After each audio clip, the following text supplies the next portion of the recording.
State का पहला audio जो बहुत इम्पोर्टेंट पार्ट है और यहाँ से आपके ज़्यादा से ज़्यादा क्वेश्चन आपके आएंगे। तो प्लीज़ बेटा पहले ऑडियो सुनिए, उसके बाद वीडियो। मेरी बात मानिए, आप लोग ऑडियो ज़्यादा से ज़्यादा, जो लोग हमारे पुराने बच्चे हैं जो पास हो गए हैं वो दूसरे बच्चों को भी शेयर करें। ऑडियो, पहला ऑडियो, इसमें मनोविज्ञान, हिंदी शिक्षण और गणित शिक्षण तीनों को कंबाइंड। तो ध्यान रखेंगे। स्टार्ट करते हैं, प्रारंभ करते हैं। मनोविज्ञान क्या है बेटा? तो मनोविज्ञान एक सोच है, एक आत्मा है, एक विश्वास है। जहाँ पे मन का ज्ञान होता है ना, जहाँ पे मन का विश्वास होता है ना, जहाँ पे आत्मा होती है ना, जहाँ पे चेतना होती है ना, जहाँ व्यवहार होता है ना, वही मनोविज्ञान है। जब तक आप अपने में चिंतन नहीं लाएंगे, जब तक आप अपने में सोच नहीं लाएंगे, जब तक आप अपने व्यवहार में बदलाव नहीं लाएंगे, तब तक आपका मनोविज्ञान नहीं आएगा। इसीलिए हमें मन के ज्ञान का अध्ययन करना चाहिए, हमें मन का विश्वास का अध्ययन करना चाहिए, हमें मन के ज्ञान को सोच के प्रकार से अध्ययन करना चाहिए। वही मनोविज्ञान है। तो मनोविज्ञान का अर्थ होता है मन का ज्ञान, व्यवहार का ज्ञान, आत्मा का ज्ञान और चेतना का ज्ञान। अब जानते हैं समावेशी शिक्षा क्या है। समावेशी शिक्षा क्यों इम्पोर्टेंट है? समावेशी शिक्षा का अर्थ यह हुआ जहाँ पे जो भी बालक आएँ, जितने भी प्रकार के बालक आएँ, चेतना वाले बालक, आत्मचेतना वाले बालक, तेज बालक, मंद बालक, दिव्य बालक, सामान्य बालक, सभी बालक को हम साथ में बैठा के पढ़ाते हैं या साथ में एक ही कक्षा में ज्ञान को देते हैं, वही समावेशी शिक्षा कहलाता है। जहाँ पे सामान्य बालक, विशिष्ट बालक, दोनों बालकों को साथ में लेके ज्ञान दिया जाता है, वही हमारा समावेशी शिक्षा कहलाता है। अब हम जानेंगे सामान्य बालक क्या है। सामान्य बालक की बुद्धि लब्धि 90 से 110 मानी जाती है। यह हमारे पूरी जगह पर मिला के 50% बालक पाए जाते हैं, क्योंकि सामान्य बुद्धि के बालक ऐसे होते हैं कि इनकी जो सोच होती है, उनकी जो क्षमता होती है, जो विचार होता है, एक सामान्य रूपी होता है। कब उसका विचार एक अनेक रूप में चलेगा, कब उसका विचार एक लूप रूप में चलेगा, वह सामान्य बालक कहलाता है। और सामान्य बालक एक ऐसे बालक होते हैं जो कि व्यवहार को समझते हैं, चेतना को समझते हैं, चिंतन को समझते हैं और वह अपनी बातों को चेष्टा रूप से व्यक्त करते हैं। वह सामान्य बालक कहलाते हैं। विशिष्ट बालक वह बालक होते हैं जो जिनकी सोच एक अलग होती है। वह तुरंत कोई भी एक्शन ले लेते हैं, जो कि या तो बहुत तेज भी हो सकते हैं या वह बहुत कमज़ोर हो सकते हैं। कहने का अर्थ ये हुआ कि वह ज़्यादा तीव्र भी होंगे, ज़्यादा मन भी होंगे। वह दोनों बालक विशिष्ट बालक में आएंगे। नेक्स्ट पॉइंट है बेटा, मनोविज्ञान की जब हम बात करते हैं तो कुछ ना कुछ एक ऐसी बात आती है कि शिक्षा कहाँ से आया। तो शिक्षा का अर्थ हुआ एजुकेशन। एजुकेशन का अर्थ होता है अंदर के ज्ञान को बाहरी जीवन में ले आना। भाई तुम कितना भी पढ़े लिखे हो, तुम्हारा व्यवहारिक ज्ञान अच्छा नहीं है ना भाई, तो तुम्हें कोई अच्छा नहीं मानेगा। क्योंकि मनोवैज्ञानिक कहते हैं, मनोविज्ञान कहता है कि आपकी सोच, आपका क्षमता, आपका विश्वास, सब चीज़ मनोविज्ञान से प्रारंभ होता है, मनोविज्ञान से ही अंत होता है। नेक्स्ट बात को ध्यान रखेंगे। और प्लीज़ जो लोग ये कहते हैं सर वैकेंसी नहीं आ रही है, पढ़ना बंद कर दें, भाई मत बंद करो, मेरी बात मानो। आप एक दिन में बहुत ज़्यादा मत पढ़ो भाई, 2 घंटा ही पढ़ो, जिस जहाँ से पढ़ना है पढ़ो, वीडियो देखो, ऑडियो सुनो, लेकिन पढ़ते रहो मेरे दोस्त। अभी आत्मविश्वास को कम मत करो, आत्मनिर्भरता को कम मत करो, अन्यथा बहुत समस्या हो जाएगी मेरे प्यारे भाइयों और बहनों, मेरे प्यारे दोस्तों। तो प्लीज़ लगे रहिए, वैकेंसी आएगी, एकदम कन्फर्म आएगी, आप लगे रहिए। तो चलते हैं विकास और वृद्धि। विकास एक ऐसी प्रक्रिया है बेटा ना कि यह जन्मजात होता है, गर्भावस्था से होता है और यह जीवन प्रयत्न चलता रहता है। बस इतना ध्यान रखना है सीटेड में।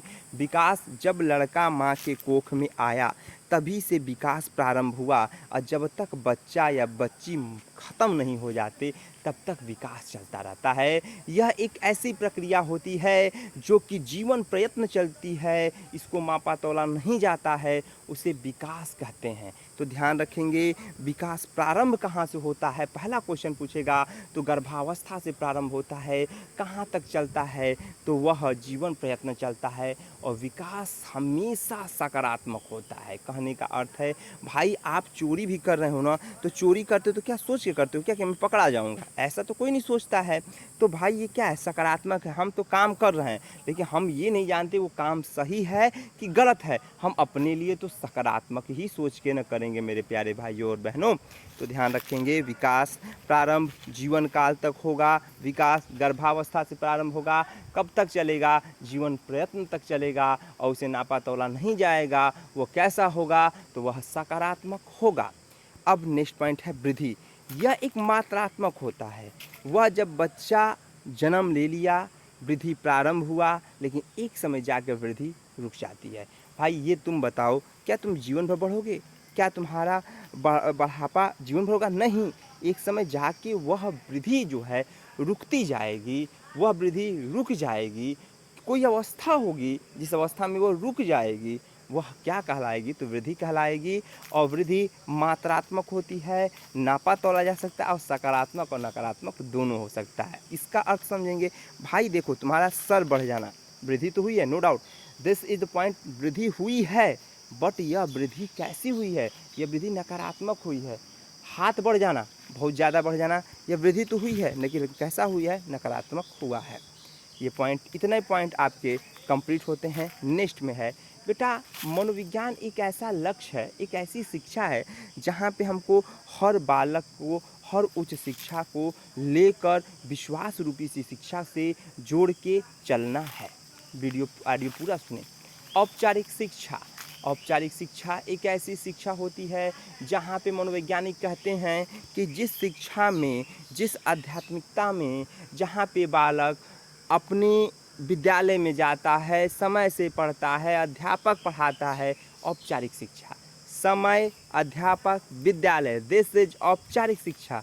जहाँ पे अध्यापक आया, लेक्चर लिया, पढ़ा दिया, समझा दिया, समझ में बालक के आ गया, औपचारिक। अनौपचारिक शिक्षा, ना विद्यालय बालक जा रहा है, ना समय से पढ़ रहा है, ना किताब कापी से पढ़ रहा है, जब मन किया पढ़ा, जब मन किया नहीं पढ़ा। अनौपचारिक शिक्षा खत्म, यहीं पे ख़त्म। औपचारिक, अध्यापक, समय, विद्यालय। अनौपचारिक, ना समय, ना अध्यापक, ना विद्यालय। ये पॉइंट आपके ख़त्म हुए। शिक्षक मनोविज्ञान, शिक्षक मनोविज्ञान क्या होता है? शिक्षक एक अध्यापक जो होता है बच्चों की दूसरी माँ होती है। बच्चों की प्रारंभ माँ कौन हुई? जो उस बच्चे को पैदा की। अब यहीं से क्वेश्चन बचता है मेरे प्यारे भाइयों और बहनों, प्लीज़ पूरा वीडियो पूरा ऑडियो सुनिए।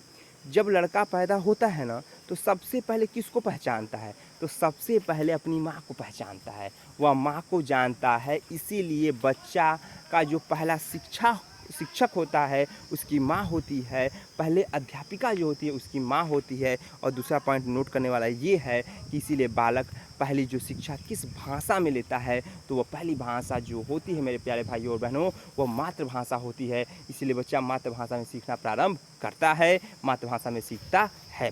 तो बच्चे को जब वह अध्यापक कौन होता है? उसकी दूसरी माँ होती है। क्योंकि जब बच्चा घर से स्कूल आता है तो अध्यापक ही बताता है कि आपको कैसे पढ़ना चाहिए, किस प्रकार से विचार रखना चाहिए, कैसा सोच रखना चाहिए।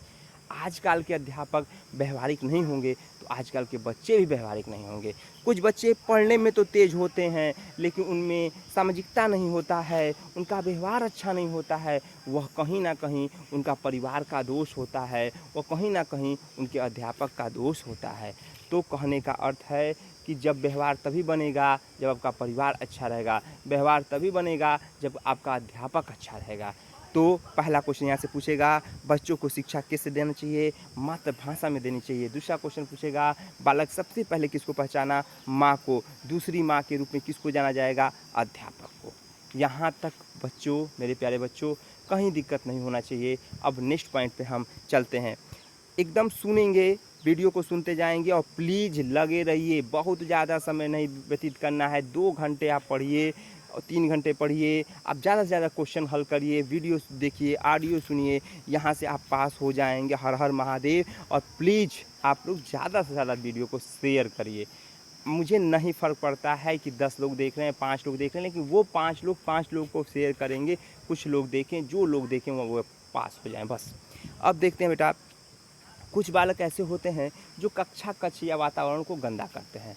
कहने का अर्थ होता है ऐसे बालक जो समस्या को उत्पन्न करते हैं, वह समस्यात्मक बालक कहलाते हैं। कुछ बालक ऐसे होते हैं जो बहुत पढ़ने में तेज होते हैं, वो भी समस्यात्मक बालक हैं। अभी आप ब्लैक बोर्ड पे अपना चाक रखें, तब तक वो बालक पूछना चालू कर देंगे। यह समस्यात्मक बालक हैं, क्योंकि हमें बस तुमको नहीं पढ़ाना है मेरे प्यारे दोस्त। ये क्वेश्चन आपको नया मिलेगा। ये तुमको नहीं पढ़ाना है, हमें सब बालक को देख के चलना है। तो मैं बस तुमको पढ़ाऊँ, बस एक बालक को देख के चलूँ, तो वो अध्यापक भी समस्यात्मक हो गया और बालक तो है, ये है समस्यात्मक। तो समस्यात्मक बालक वह बालक होता है जो कक्षा कक्ष को गंदा कर देता है, जो चोरी करता है, जो झूठ बोलता है, समय से नहीं आता है, वह बालक समस्यात्मक बालक होता है। दिस इज द नोट कर लो बेटा, इस पॉइंट को नोट करो। समस्यात्मक बालक कक्षा कक्ष में समय से नहीं आएगा, चोरी करेगा, झूठ बोलेगा और वह कभी यहाँ बैठेगा, कभी वहाँ बैठेगा, वह बालक समस्यात्मक बालक कहलाता है। अब नेक्स्ट पॉइंट, छात्र और छात्राओं में अंतर, बालक और बालिकाओं में अंतर। ये पॉइंट नेक्स्ट बहुत इंपॉर्टेंट है और न्यू पॉइंट है। बालक बालिकाओं में अंतर को जानेंगे। बालक ऐसे होते हैं जो गणित में तेज होते हैं, बालिकाएं ऐसी होती हैं जो गणित में तेज नहीं होती हैं। तो ध्यान रखेंगे, बालक में तर्क शक्ति, तर्क विश्वास, व्यवहारिक क्षमताएं, चिंतन की क्षमताएं ज़्यादा होती हैं, लेकिन बालिकाओं में तर्क क्षमताएं ज़्यादा नहीं होती हैं, सोच की क्षमताएं ज़्यादा नहीं होती हैं, लेकिन व्यवहारिक क्षमताएं बालकों से भी ज़्यादा बालिकाओं में होती हैं। बालक जो होते हैं वह चीज़ों में प्रयोगात्मक रूप में ज़्यादा विश्वास करते हैं और बालिकाएं जो होती हैं वह रचनात्मक रूप में, या बालिकाएं जो होती हैं वह रचना के द्वारा या याद करने की प्रक्रिया पर ज़्यादा बल देती हैं। आपने देखा होगा बच्चों कि जो लड़के होते हैं ज़्यादातर इंजीनियर बनना चाहते हैं, लेकिन लड़कियां जो होती हैं वो रचनात्मक रूप से कहीं ना कहीं वह दूसरे लाइन में जाना पसंद करती हैं। एक छोटा सा क्वेश्चन और पूछ देगा कि जो छोटे बालक होते हैं वह क्या खरीदते हैं, तो छोटे बालक मशीन गंज खरीदेंगे, बैट खरीदेंगे, बॉल खरीदेंगे। वही छोटी बालिकाएं जो होंगी वह क्या खरीदेंगी, वह गुड़िया खरीदेंगी, चूल्हा खरीदेंगी, घर का वो सजाने वाला सामान खरीदेंगी। यह क्योंकि वह रचनात्मक होती हैं और वह प्रयोगात्मक होते हैं। ये पॉइंट यहाँ तक आप लोग का ख़त्म हो गया है। तो अब नेक्स्ट पॉइंट हम लेके आएंगे जो भाषा शिक्षण पे आएगा। तो ये ज़्यादा से ज़्यादा सुनिए और बताइए कैसा लगा। तो आज के लिए बस इतना ही। जय हिंद, जय भारत, हर हर महादेव।